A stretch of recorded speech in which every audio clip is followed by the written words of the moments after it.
बड़ी खबर सामने आ रही है इस वक्त की लखनऊ से। इस वक्त की बड़ी खबर, अतीक के बेटे ने कोर्ट में सरेंडर कर दिया है। उमर ने सीबीआई कोर्ट में सरेंडर किया है। उमर पर 2.5 लाख रुपए का इनाम भी था। बड़ी खबर, अहम जानकारी आपको दे रहे हैं। उमर ने सीबीआई कोर्ट में सरेंडर कर दिया है। बड़ी खबर, अहम जानकारी इस वक्त की।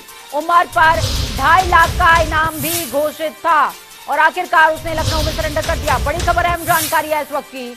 अतीक के बेटे ने सरेंडर किया है। पुलिस लगातार अतीक को गिरफ्तार, माफ कीजिएगा, उमर को गिरफ्तार करने के लिए तमाम जगहों पर दबिश दे रही थी। छापेमार कार्रवाई भी चल रही थी, लेकिन इस बीच उमर ने खुद सरेंडर कर दिया है और ये सरेंडर सीबीआई कोर्ट में किया गया है। बड़ी खबर, अहम जानकारी आपको दे रहे हैं। उमर पर 2.5 लाख का इनाम घोषित था।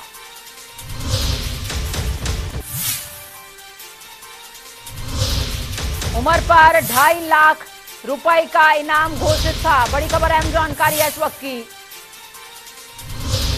उमर ने सरेंडर कर दिया है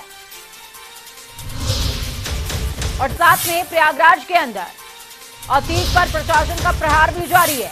वो भी खबर आपको बताएंगे। अभी लगातार उसकी संपत्तियों की कुर्की हो रही है, लगातार संपत्तियों पर बुलडोजर चलाया जा रहा है। दूसरी तरफ अतीक के बेटे उमर की तलाशी के लिए जगह जगह पर दबिश दी जा रही थी, छापे पड़ रहे थे और 2.5 लाख का इनाम तक घोषित किया गया था और आखिरकार उमर ने लखनऊ में सीबीआई कोर्ट में सरेंडर कर दिया। बड़ी खबर बता रहे हैं इस वक्त की, ये बेहद बड़ी जानकारी है। उमर ने सीबीआई कोर्ट में सरेंडर किया है। तो इस वक्त की बेहद बड़ी और अहम जानकारी, अतीक के बेटे उमर ने कोर्ट में सरेंडर कर दिया। उमर पर 2.5 लाख रुपए का इनाम था।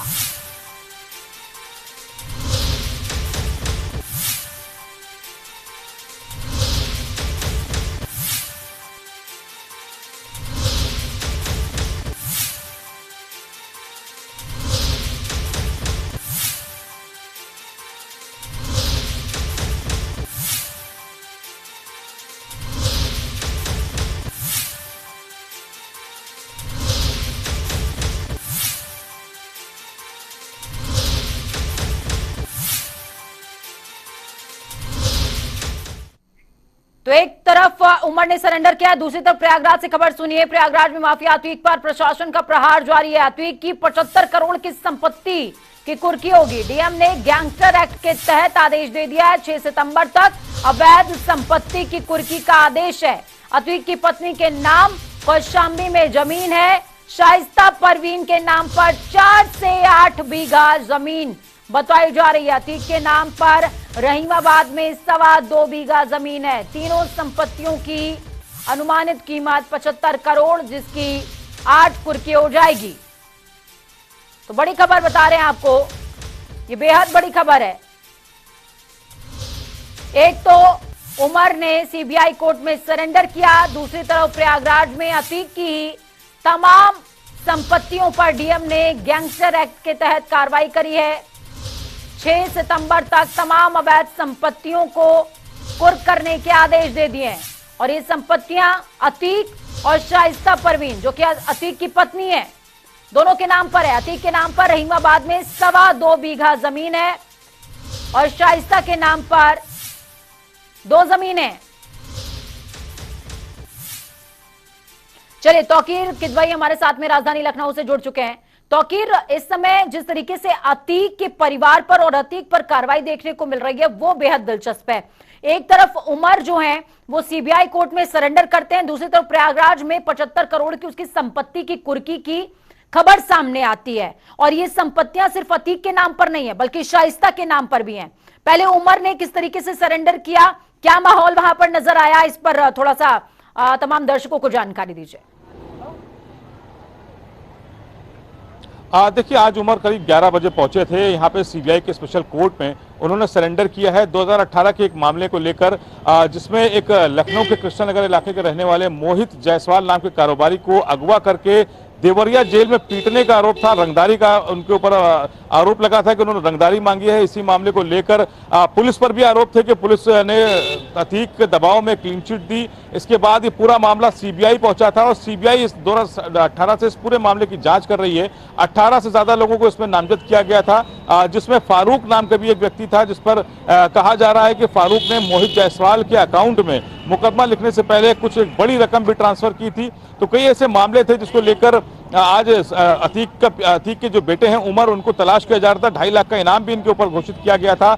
आज उन्होंने कोर्ट में सरेंडर किया और उसके बाद 14 दिन की न्यायिक हिरासत में भेज दिया गया है। अभी कुछ देर बाद ही वो इस कोर्ट से निकलकर उनका मेडिकल होगा और उसके बाद उन्हें जो है न्यायिक हिरासत में भेजा जाएगा। तो फिलहाल आज की जो प्रक्रिया है, कहीं ना कहीं एक दबाव है पुलिस का, जिस तरह से लगातार देखा जा रहा था, चाहे अब्बास अंसारी हो चाहे अतीक के बेटे उमर अहमद हो, दोनों पर जिस तरह से पुलिस ने शिकंजा कसा है। कल भी हमने देखा था कि मुख्तार अंसारी के बेटे जो अब्बास अंसारी, उनकी तलाश में एक बड़ी छापेमारी की गई थी। करीब 10 से ज्यादा ठिकानों पर छापेमारी लखनऊ में की गई थी और यही नतीजा है कि आज अतीक के बेटे उमर ने भी आज सरेंडर किया है। उसके इस मामले में फिलहाल पुलिस 2018 से छानबीन कर रही थी, तलाश कर रही थी उमर की। इसमें गंभीर आरोप लगे थे उमर पर। ठीक है, तो आखिर क्या उमर के सरेंडर करने के बाद जो केसेस उस पर दर्ज हुए हैं उसमें किसी तरह की रियायत होगी? क्या उसकी सुनवाई जल्दी फ्रीक्वेंटली की जाएगी? क्या इस तरह की चीजें देखने को मिलने वाली हैं या फिर सरेंडर तो है, उससे बस छापेमारी और भागने से बच जाएंगे उमर? देखिए जी, इसमें जब उमर के वकील हैं, उनका कहना है कि उमर जिस समय घटना हुई, जब आरोप लगा था कि 2018 में कृष्णानगर के व्यापारी को यहां से अगवा कर देवरिया जेल ले जाया गया, तो उमर के वकीलों का कहना है उस समय वो दिल्ली में थे, उनके साथ कई सहयोगी भी दिल्ली में थे और उन सबकी लोकेशन दिल्ली मिली थी। और यहाँ तक कि जो मोबाइल की लोकेशंस होती है, सीडीआर है, जो कॉल डिटेल का रिकॉर्ड है, उसमें भी उनकी लोकेशन दिल्ली पाई गई थी। ऐसे में इस फर्जी मुकदमा दर्ज किया गया था और इसी वजह से पुलिस ने इनको क्लीन चिट भी दिया था। और यही वजह है कि पुलिस सीबीआई की जांच में अभी तक उनके खास बहुत ज्यादा पुख्ता सबूत नहीं मिले हैं। लेकिन पुलिस की बात की जाए तो जो सर सीबीआई के हाथ में आने के बाद इस पूरे केस को बहुत गंभीरता से लिया गया था। कई लोगों से पूछताछ हो चुकी है अब तक इस मामले में और कहीं ना कहीं जो उमर को दोषी पाया गया, इसी वजह से उनकी गिरफ्तारी का वारंट जारी हुआ था।